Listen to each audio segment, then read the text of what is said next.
Hello বন্ধুরা, আমি শুক্লা আবার একটা নতুন ভিডিও নিয়ে তোমাদের সামনে চলে এসেছি।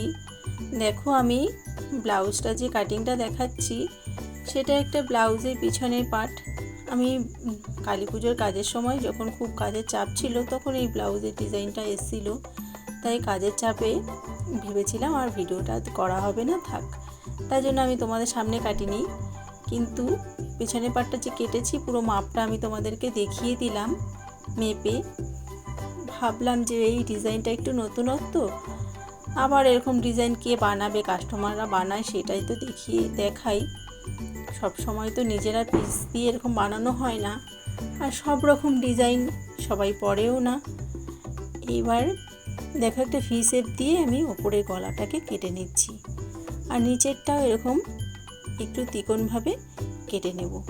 পুরো কতটা করে মাপ আমি দিয়ে কেটেছি পুরো মাপ আমি তোমাদের সাথে শেয়ার করে দিচ্ছি। তোমরা সেইভাবে পুরো একই রকমভাবে কাটবে, করবে, দেখবে আমারটা যেমন হয়েছে তোমাদেরটাও সেরকম সেম হবে। এই যে আস্তরের কাপড়টা আমি এতক্ষণ মাপঝোপ করে কাটলাম, কেটে এইবার যে মিডিলের জায়গাটা, মাঝখানটা আমি কেটে নেব। ওই জায়গাটা যে মিডিলে যে জায়গাটা আমি কেটে নিলাম, এক পাশে হুক পট্টি হবে, এক পাশে ঘাট হবে। আবার ওটা তোমরা জোড়া লাগিয়ে রাখলেও হবে, যদি সামনে, যেহেতু পেছনে আমার পেছন থেকে খোলা পড়া করবে, সামনে প্যাডেড হবে, তার জন্য আমি এরকম করেছি। আর তোমরা যদি সামনে থেকে খোলা পড়ার ব্যবস্থা করো তাহলে তোমাদের ওই জায়গাটা আর কাটতে হবে না।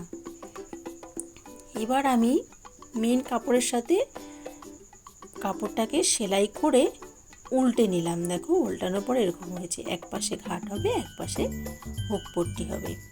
এই যে আমি ঘাট পট্টিটা সেলাই করে নিচ্ছি।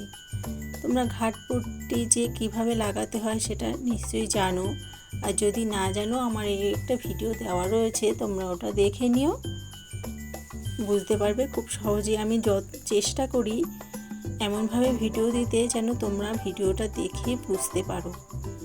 অনেক সময় কথা দিয়ে ভিডিও করি না, মিউজিক দিয়ে দিই, কিন্তু তাও তোমরা যেন বুঝতে পারো আমি সম্ভব মতো চেষ্টা করি সেইভাবে ভিডিও দাও। এই যে পিছন পাটটা এরকম হবে, আর এই কোণা থেকে দুটো দড়ি হবে, আর সামনের পাটটাও এইভাবে এসে একটুখানি কোণা মতন হয়ে দড়িটা সামনের দিকে গিট হবে। আমি থ্যাম্বেলে যেমন দিয়েছি সেরকম। ব্লাউজটা পরিয়ে তোমাদেরকে ভালো মতন ফটো দেব, কিন্তু যখন কাস্টমার এসেছিলো তখন ওকে ফটো তুলেছি, কিন্তু লজ্জা পাচ্ছিলো, তার জন্য সেরকমভাবে তুলতে পারিনি।